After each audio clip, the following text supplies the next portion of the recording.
Erica Carrico, thank you for joining us on the podcast today. This is going to be a conversation that I know is going to fill my bucket and everybody who's listening. Oh, thank you so much for having me. I'm actually really looking forward to this Aw. conversation. Yeah, likewise. I started this podcast not thinking that anybody would want to listen. It was kind of my own therapy, and it's so beautiful. It's transformed into this platform where mom entrepreneurs like yourself can just come on and we have a conversation that just has this ripple effect. It's just fills my bucket. Yeah, amazing. Well, You well done on guys. starting this. There's so much out there. I think that, yeah, as a mom and an entrepreneur, it's a hard combination, and there's not a lot of people out there talking about how challenging it actually is. And, a lot of my mentors, I actually realized this last year, none of my mentors were moms. And that was so interesting to me. It's like, how are all these women that I'm working with at this really high level, none of them have kids, and I'm trying to set the bar the same, and my life is very different than theirs, so it's Mhm. it's definitely a vibe. Yeah, and it is, and it's we have really unique needs and really unique demands, and how it works for every mom individually is unique as well. But to get insight and to be able to glean from your experience what's worked for you and how you help other entrepreneurs figure it out for themselves, I can't wait to dive into that. But before we do, take us back to your why. Where was that moment where you decided, before you scaled to seven figures, before you were featured by Forbes, where was that moment where you were like, I no longer want to live out of alignment? Well, I was one of those that had to get knocked over the head with a 2x4. I heard the whisper for a long time. I think I always knew I wanted to have a different kind of life. I always knew I didn't fit in the standard. I love to travel. I've backpacked through like 50 different countries. I lived overseas for 10 years. I didn't want to fit into a box. But I was always playing this tug of war between like reality and society's expectations of me to have a job and have security, quote unquote, and get married and have a family. And my heart just wanted to travel and see the world and make a difference and live my purpose and find my purpose. And I think I kind of let society win, and I let fear win, and I did end up in the corporate space for quite a while, against pretty much every cell in my being. And, did the whole corporate burnout, anxiety, depression, saw a life coach. This was back in like 2009, and actually decided at the end of that series that I was going to quit my job. I was living in Australia at the time. And I left with my then fiance, now ex-husband, and we traveled the world for a year. And on that trip, we went through a lot of developing countries and spent 6 months in Africa, camping in a tent, actually. And I realized I would never go back to corporate. I realized over time that my life was worth so much more than earning millions of dollars for a company that already had millions of dollars. That was not my purpose, and my life actually felt pointless. And so I knew I wanted to start my own business, and I knew I wanted to go into coaching. It just kind of matched everything that I felt I was here to do. But again, everybody kept telling me, you're getting married and you're going to start a family. You have to get a real job, Erica. So I took out a $60,000 loan to get a master's degree in nonprofit management, took a six-figure pay cut and became the executive director of a not-for-profit organization, and was earning like $29,000 a year. But I was like, hey, I'm making a difference in the world, right? Like, this is going to be way better than corporate. And long story short, 5 years later, I was married. My marriage was not great. I had a baby. I had a toddler. I was miserable in my career again because I was like, I'm still building someone else's dream. I'm not doing the work that I'm here to do. I don't feel like I'm living my purpose in any way, shape, or form. And I was diagnosed with kidney cancer.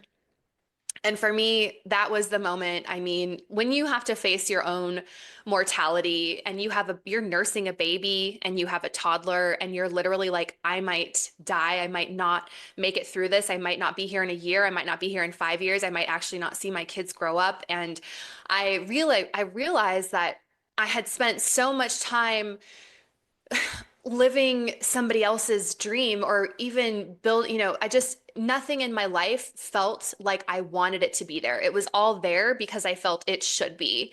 And that was a real pivotal point for me of, okay, God, whatever time I do have left, I promise I will spend it being of service and I will spend it living, in a way that is in full alignment and doing my work here on earth. And so it was many years of I started my business at the time, and I was able to quit my job a year later. I left my marriage. And I think that was the point where I let everything in my life start to fall away that was no longer in alignment so that I can make space and really grow it with everything that is. And everything in my life now is here because it is intentionally designed to be here. And that's really when my business was born. And now, however many years later, yeah, it's a multi-million-dollar company impacting women all around the world. Hmm. That's such a powerful story. And we all have this story of the point where the light bulb went on, or it's like our breaking point. And I hope listeners will take from that, if you have that whisper already, you don't have to wait for the cancer diagnosis. You don't have to wait for, Divorce, yeah, or crisis, yeah. yeah, economic crisis. But sometimes we don't take action in our lives unless we have this critical point that makes us take action. But if you're listening to this podcast, you already got the whisperer, I think. So I am so glad you survived that and you've gone on to create not only a great life for yourself, which sounds like a business that's thriving and growing that you say is aligned with you, and you help other entrepreneurs create 6 and 7 figures for themselves that's also aligned. But I think, you know, alignment is such a tricky word and people use it and they hear it and they don't really understand quite what it means. So can you talk about what being soul aligned means to you and how you kind of communicate that with your students and those who follow you? Yeah, absolutely. I just had a book literally come out like this week, and I talk a lot about that in my book. It's called Awaken Your Purpose, and I talk a Mm, lot about what soul alignment is and how mm, to really figure out, what is your, I mean, I think purpose is a definition that has many sort of aspects to it, but I think our businesses really need to be aligned with our soul. And what that means is a couple of things. One, it's a combination of what we're naturally good at. So, what is our natural skill set? What are we naturally good at? What are our divine gifts? And the next component is what do we really love to do? So, what lights us up? What can we do for hours and not really have, it doesn't feel like work? What do we think about all the time? What could we do if money weren't an issue? And, how can we combine those two things, what we're naturally good at with what we really, really love, and mhm, then combine those two things and then create value in the world. And those three components are really when you know that your business is aligned with who you are at soul level. mm. I love that framework that gives somebody to a way to kind of imagine that for themselves. Do you have any suggestions for us finding out what we're good at? Because even for myself, there are things that I have done in my entire life and not thought twice about it. It's so innate to me. Like, I hear people say, you have such a therapeutic voice. You're so calming. And it's just who I am. It's just how I talk, or, and so I never like really valued that as something that is one of my gifts. So, what are some suggestions on ways that listeners can start to identify what those gifts are? Because I talk to so many women who just think, meh, I don't know. I don't Yeah. really have any gifts. Right. That's the first thing I said in my book is most people don't know what their gifts are because it is so innate to who they are Mhm. that they can't recognize it, right? I think one of the things that I always say is ask. ask people Mm, close to you. mm, So ask your parents, ask your partner, your spouse, your best friend, your sibling, because a lot of times they can see things that you can't necessarily. And, a lot of times also it's things that might even bother us a little bit. mm, Like I think for me, being really empathetic and having really powerful feelings and being able to feel other people's energy, I always thought it was such a burden. And, when you really look at it, it's actually such a gift because you have the power to really change a room when you walk into it. And so it's looking at those things and figuring out, okay, um, yeah, is this it's really like the innate sort of essence of who you are, I suppose. And yeah, mhm, it's easier, I think, to have somebody else reflect that back to you mhm. unless, you dig in and do some work around it. And usually that I think requires someone to help you do the digging because it is Right. hard to find that out. Yeah. It really is. Yeah, I think Yeah. that's such great advice to ask other people or think about what people tell you over and Yeah. over and over Yep. again, Yep. and you just kind of brush it off. And Yep. so, yeah. Well, let's talk about moms who are listening who are in the messy middle. They have the corporate job, they have they're raising children and running the home and all of the things. And they have whispers that they want more out of life, but they are really scared to leave that safe path. But they, still have that calling to pursue their purpose. What's like a course of action for them to begin to kind of create this ideal life for themselves?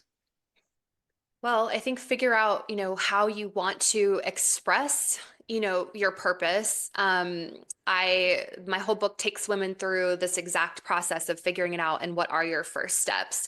But I Mhm. think, having a vision and having a dream and really knowing what that is that you're working towards.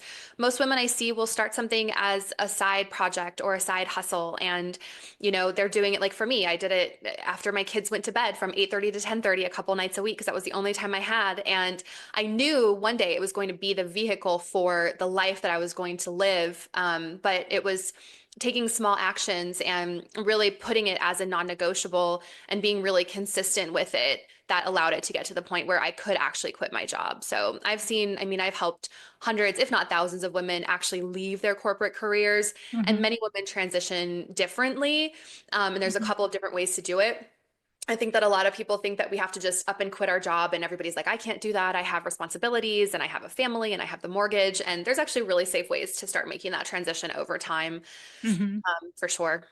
Yeah, it's definitely not overnight for No, sure. yeah, no, not And at all. I think that that is often something that scares people. Like they're like, "Oh, if I gonna make this decision to go down this path overnight, your life is gonna change." But like you said, it is just the consistency and showing up and kind of making a decision to go in a certain direction. This podcast, for example, the early days were painful, but by the time this episode airs, more than 200 episodes will be out, more than, 4 seasons. And it's just the consistency. Each episode, Yep. stacks on the one before it. And then it's like this collective, like I love how you describe it as a vehicle. Yeah. It's like something that you can stand on that is yours. Um, so I really love that idea. So you and I were talking before we hit record, and we're talking about, as moms, how our lives are so different than other entrepreneurs. So, were there any moments when you were building your business that you felt like you weren't sure if you were cut out for this, or what were Oh my gosh, many yeah, moments, so like maybe yeah, I once a mean, day.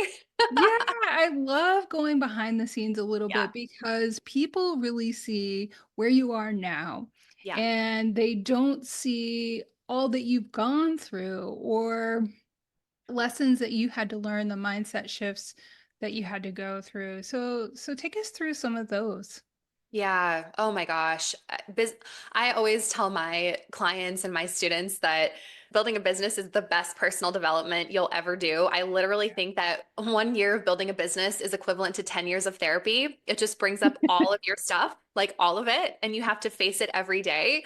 Especially if you're building a business in the personal development space, because you can't hide behind a product. Your business is you and your story and your vulnerability, and that's a whole nother thing. So Yeah. I have definitely had moments. I mean, there were I've never actually gotten to the point where I would say I was ready to quit and throw in the towel. There were moments where there were a couple times in the first couple of years where I remember thinking, oh, it would just be so nice to get a paycheck again. It would be so nice to not have to worry about all of this and just have a paycheck coming in. And so I would go on a job. I went on the job board. I think I did this twice. And as soon as I got on there, I did a couple of scrolls and I was like, oh, hell no. This is not happening. There is absolutely zero chance. I do not want to go into an office. I do not want someone to tell me where I have to be, when I have to be there, what I have to do. I don't want someone to tell me that I can only take 2 weeks of vacation a year. And I just was like, any painful situation, being an entrepreneur is better than that prison that I was trapped in for so many years, and I'm not going back. So anytime I questioned it, I would go on and I would start searching for a job, and that instantly, I'm psychologically unemployable at this I point. love that. Yeah. So, that definitely put things back into perspective. But I've had my business, I was really fortunate. I don't say that it was easy, but I think I've just been so aligned that everything happened without me having to really force and push. And I think somehow it grew faster than I was ready for. So I think when I really struggled was honestly, it became this huge thing. And all of a sudden we're earning hundreds of thousands of dollars a month. I have this huge team.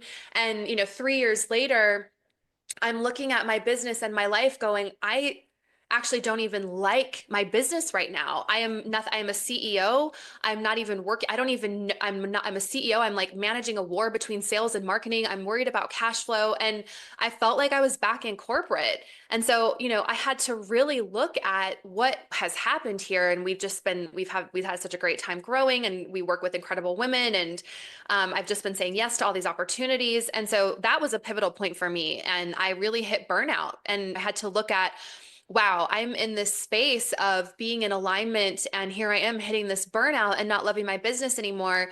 And that was a big awakening for me too. And I had to realize, like, okay, this can actually happen when you are in your own business, and different stages of growth are going to require you to look at your business in different ways. And I had to realize this being a CEO and in this position is not what I love. I don't love it. I'm not good at it. I'm actually the bottleneck here.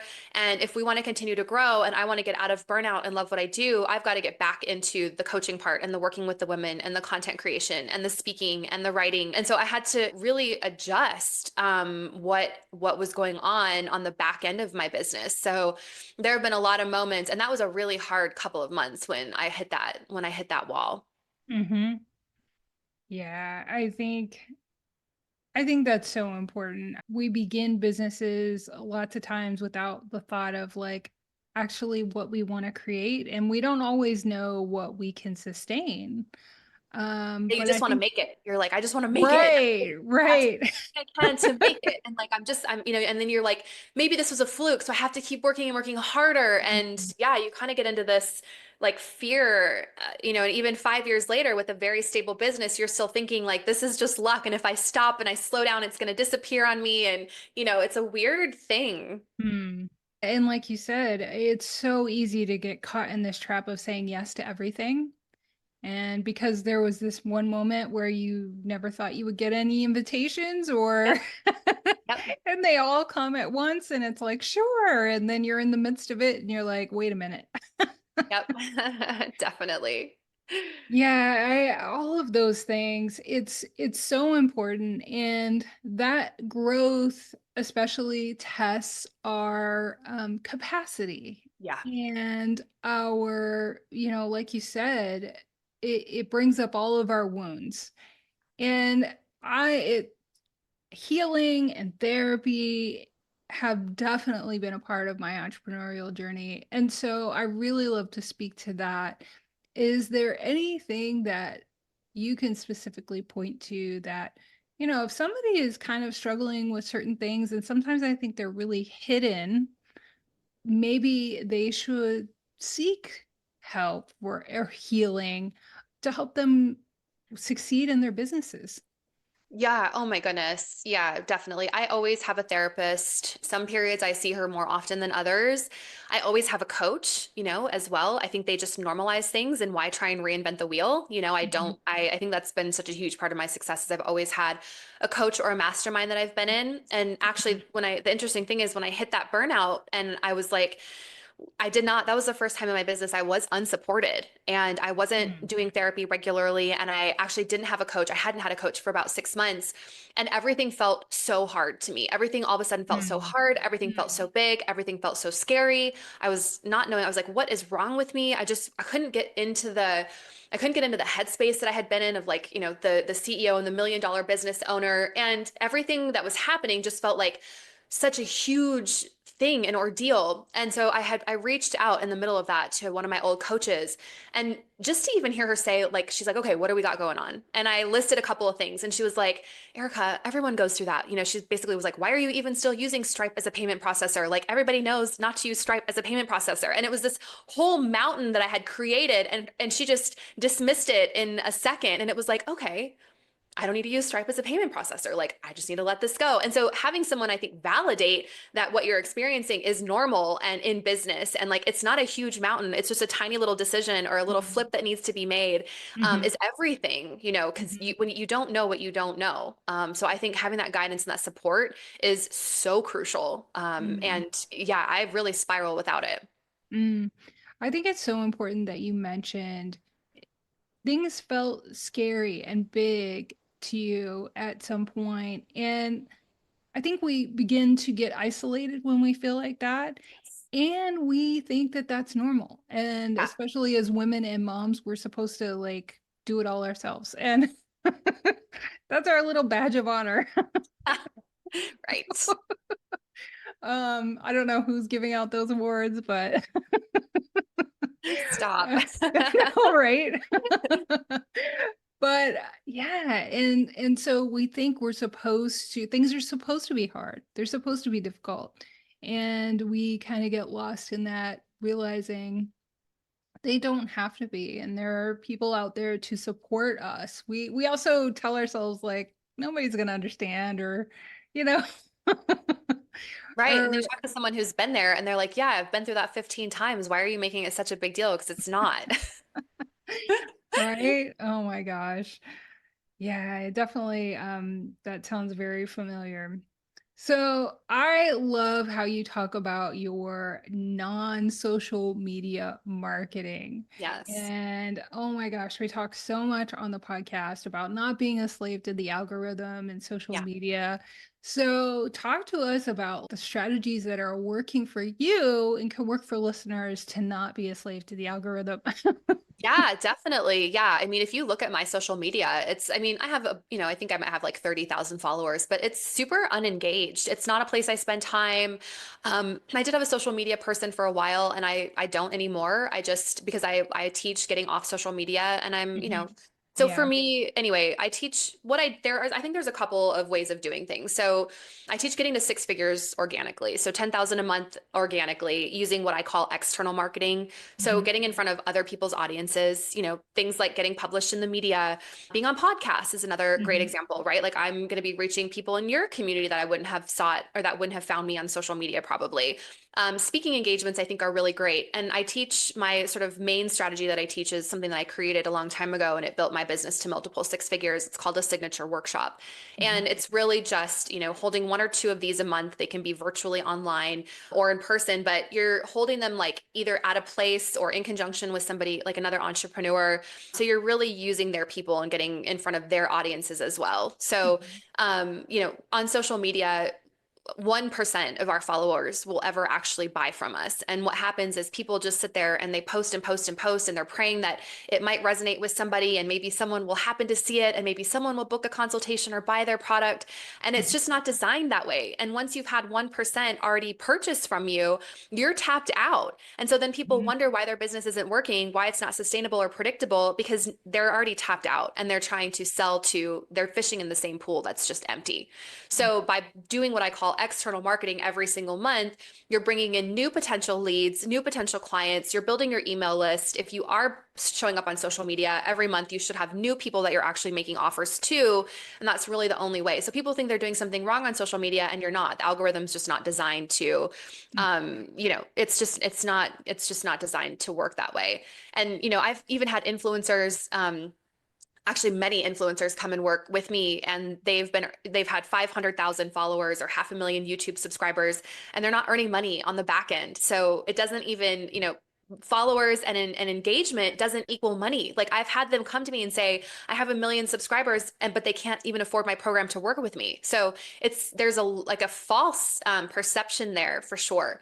And then I think the other strategy, if anyone is already at 6 figures and ready to scale past that, I don't ever say use ads and funnels unless you're at 10, 12, 15,000 a month because you don't have money or like safe, predictable cash flow to reinvest back into those strategies. Mhm. So get to 6 figures using external marketing. And then when you want to scale to, 30, 50,000, $100,000 months, that's when you bring in funnels and advertising because you now have the cash flow to invest in those strategies and have the cash to invest in daily ad spend, which people don't also tell you that you need at least $200 to $400 a day to even get ads to start working for you. So people are spending like, $30 a day and they're like, my ads aren't working. Well, there's a lot of reasons why. You've probably done it backwards. You might not even have a clear enough offer. Your marketing, your messaging might be off and they're just wasting all this money. So I think there's a really safe, predictable way to build and scale a business. And it's definitely not on social media in my mind. Mhm. I love that you say that because me myself, I'm just like I just can't give my energy away to the social media gods all the time. I'm Yeah. just like Yeah. I like what? Why does anybody like think that this makes sense? But anyway, so I love that you back up that feeling. It's like what? Yeah. um yeah, so one of the things too about being a mom is we have sometimes such unpredictable schedules and things going on that it's hard to be consistent with that marketing because we have to show up anyway, right? So talk about moms learning how to do that and step away from the perfectionism and still just be there and be, who they are is just enough. Yeah, this is a struggle. I mean, I have so many moms, and I'd say the majority of people in my program are moms, and a lot of them are still working full time, and they're moms, and they're trying to build their business, and they're responsible for household duties. The amount that we have on our shoulders is absolutely insane.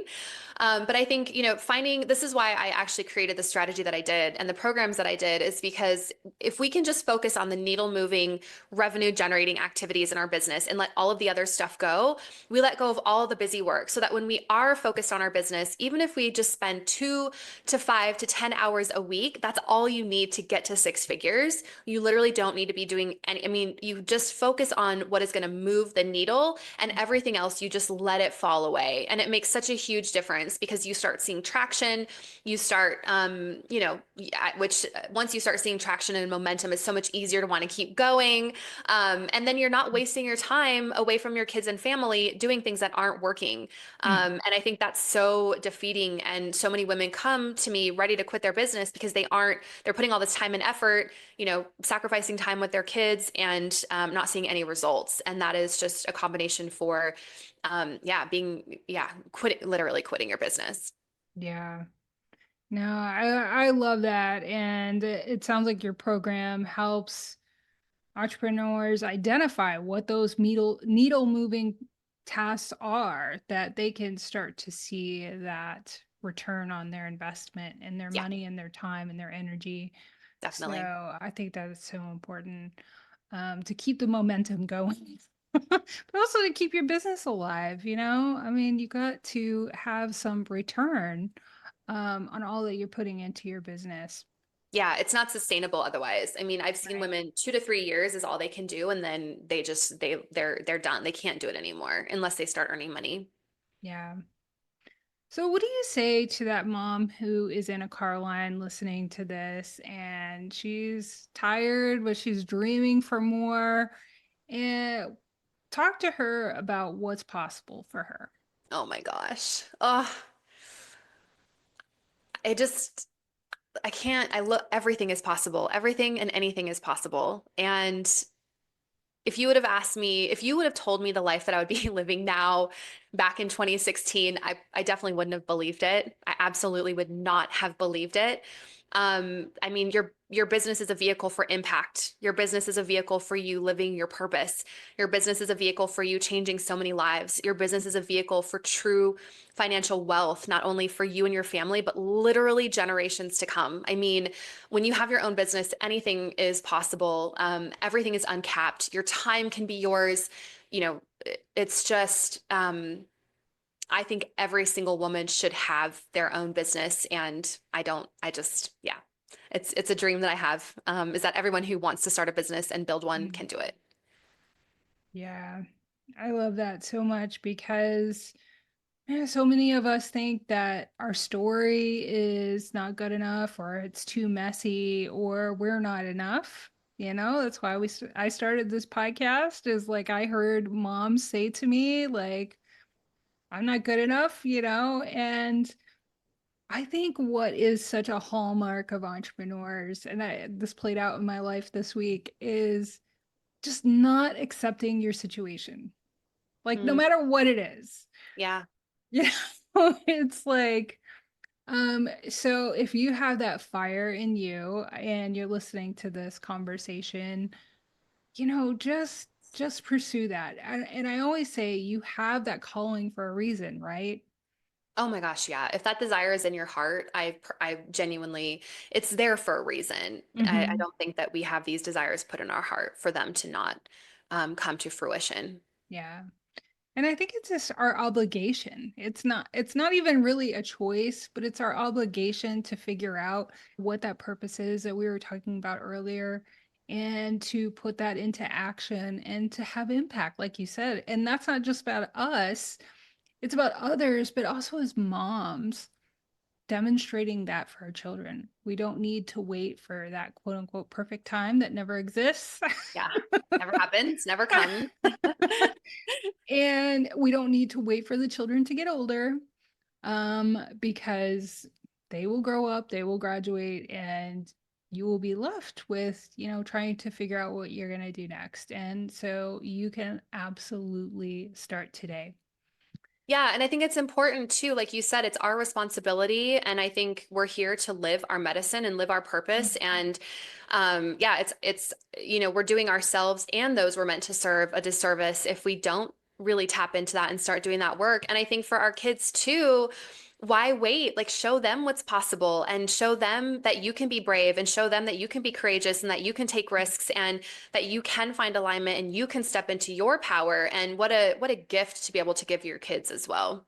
Right. Yeah, it's so important. Erica, do you have any other takeaways or thoughts you would like to leave with listeners? Oh, I think just, your story, you've lived your life and your story matters and your voice counts and you are here for a reason. And, I think the sooner that you can get clear on that, not only the happier and more fulfilled are you going to be, but those around you will be as well. And it's a journey that I think, yeah, every woman should absolutely take. It's such a fantastic journey. I cannot even imagine what my life would be like had I not started on it, you know, more than 10 years ago, but like 2019 was my pivotal point. Like it was like, okay, I'm done with this. Yep, I But know. yeah, it's been such a great conversation. Thank you so much for sharing your story and being so vulnerable and inspiring us and sharing your insight. It's contagious. So keep doing what you're doing.